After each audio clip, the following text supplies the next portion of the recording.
the center of Afro-Brazilian culture, this is Salvador da Bahia.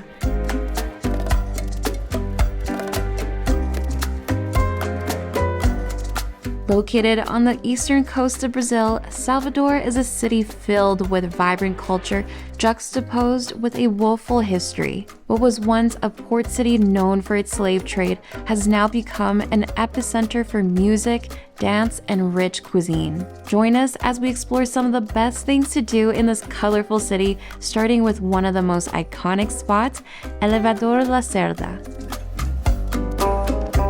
Hello from Salvador da Bahia. We wanted to start our time here by coming to one of the most recognizable landmarks in the entire city, Elevador Lacerda. We're excited to be spending the next couple of days exploring the city, and we wanted to start off with one of the best views in the city right here, being able to see the ocean, the marina, some really beautiful landmarks, as well as some gorgeous murals that are displayed on some of the buildings. We can't come here without actually riding the elevator, so let's head on down.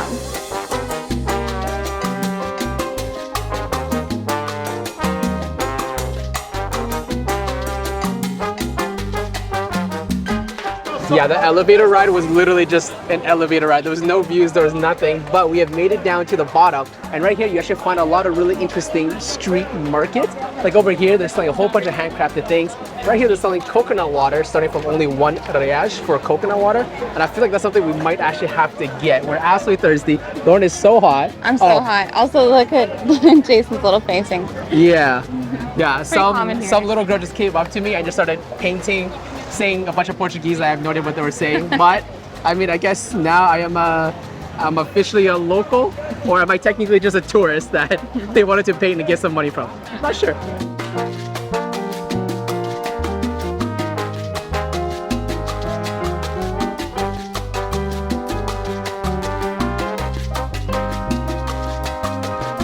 Right across the street from the elevator, we come to this really cool yellow historic building called Mercado Modelo. And based on what we read online is that they sell a lot of Afro-Brazilian goods inside by locals. We've barely done any souvenir shopping while we're in Brazil, so this is gonna be our stop. Hopefully we can find some great items.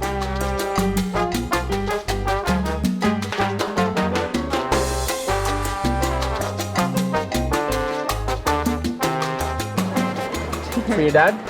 What does Dad think of this? I think your dad would love it. Yeah. It's actually a pretty good shirt. Yeah. He loves his tourist shirts. Oh yeah, he does. Especially if it comes from Brazil. Usually we'll go to these like little markets. They sell generally almost the exact same stuff. But here you can find everything from like souvenirs, cups. You want shirts, you want dresses, you want hot sauce? They have it here. We thought it was just the one floor down there, but if you head up to the second floor, yeah, there's a whole new section of shops. All very similar things. Wow. It's gotta be at least 100 vendors in here. So many goodies.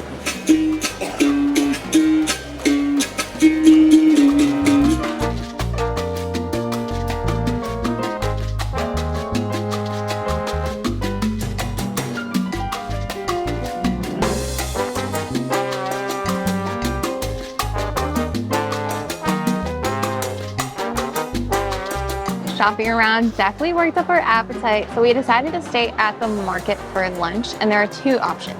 There's a restaurant downstairs that's sort of outside, a little bit more budget friendly, and there are live performances going on. So we decided to come to the top floor because we've got this indoor and outdoor seating right on this beautiful patio, and the view from here, the restaurant is called Maria de São Pedro. The view is so amazing. There is a marina that we can see, the breeze coming through, there's a square, and there's a city skyline right behind me. We just placed our order and we're excited for the food to come out. We're also excited for the drink that we ordered. The drink that we got is a very unique drink that we have yet to try. And this is a juice from a fruit here in Brazil called acerola. And this is what it looks like. It looks a lot like watermelon. It smells like watermelon. Refreshing. A little bit of sourness. Actually, it tastes a lot more like cherry than it does for watermelon. Also, because the server knew that we had no idea what this fruit was, he actually brought the fruit out to us. Look at this. This is what it looks like.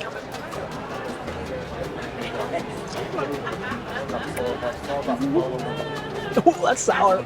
That's so sour, babe. He brought us a riper one too. Oh, he did. Yeah, I'm gonna try this one.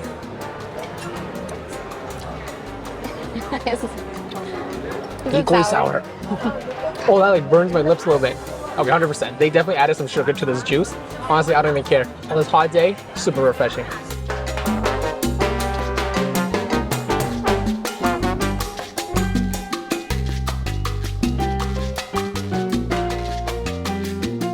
Right now, we're just walking through the historical old town called Pelourinho, and we realized that here in Salvador, there are more vendors than any other city in Brazil that we have visited.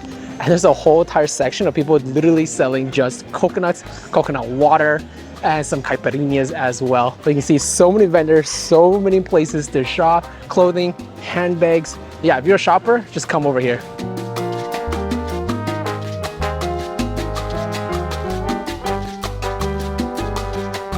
We're currently standing in the square that's considered the center of Pelourinho, and you can really feel how vibrant it is here. You've got some drummers playing over there. There are colorful ribbons everywhere, especially around that fountain.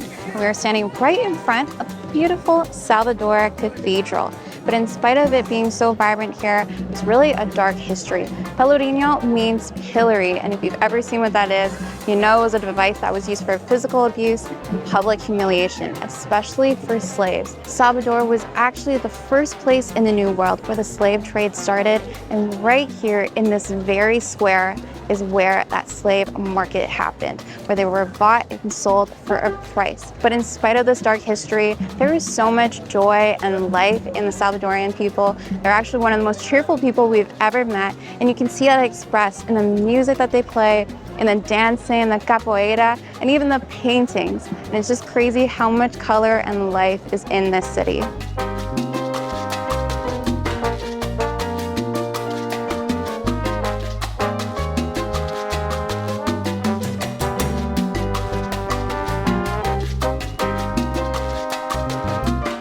Obrigada.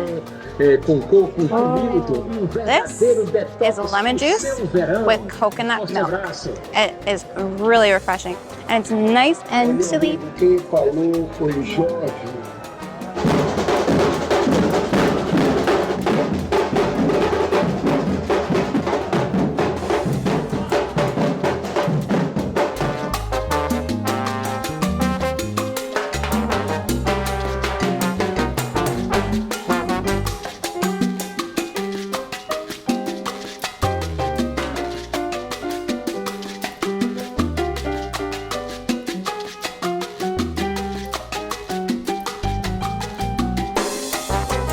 Good afternoon, guys. Today we are exploring the Barra neighborhood, and this is actually the neighborhood that we're staying in. If you look up a lot of blogs online or just information in general, you'll find that a lot of people recommend Barra as the place to stay if it is your first time here. Now, we believe that's because you're very centrally located to a lot of the different landmarks. Also, if you're a beach lover, this is perfect. There are so many beaches. You can actually see the people lounging right over there. And we wanted to start our day a little bit later today because we wanted to kind of have an emptier stomach and enjoy some Bahian cuisine.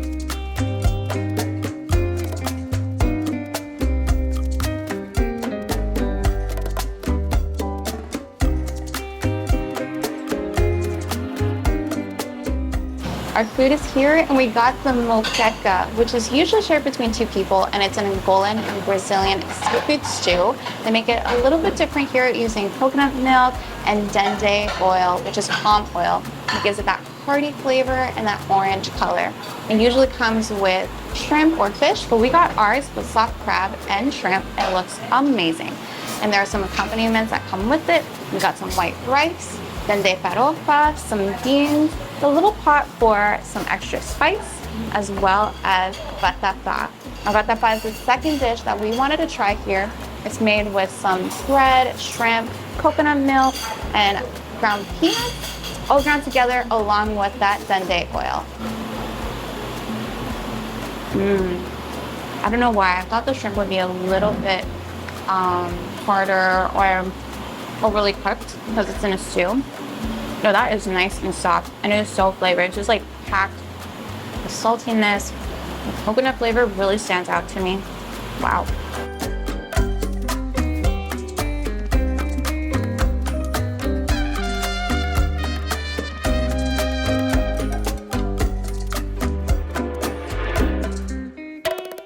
after that amazing meal, we thought it'd be a good idea to walk it off. So we decided to come just a stone's throw away from the restaurant to Morro do Cristo, which is the Hill of Christ. And you can see on this pillar, there's a smaller statue of Jesus. And this viewpoint is really beautiful. There's a stretch of beach on both sides. There's the skyline to my left and the ocean to my right. It's actually a really peaceful place to enjoy this bit of a breeze, especially on this hot afternoon.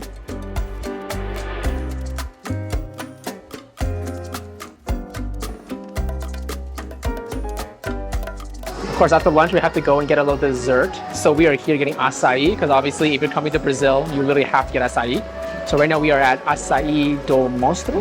And we notice almost every single acai place here in Brazil is kind of self-service.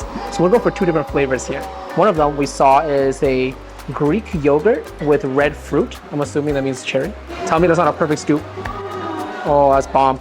We'll go with a little copazu, which by the way is 100% like our favorite fruit in frozen form here in Brazil.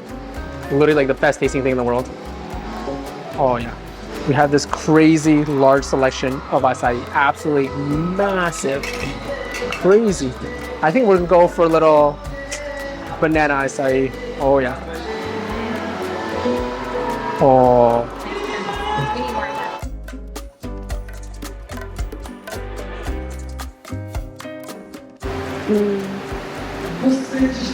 The banana acai is actually my favorite. The best thing of all, like Jason said earlier, is actually mixing the acai with cupuaçu. It's a Brazilian fruit here. You have to try. It just pairs so well with the acai. It's like a sourness, creaminess. It's really hard to explain. It's just really good, and we implore you to try it. For today's evening, we find ourselves at the Farol da Barra, which is the very first lighthouse ever built in the Americas.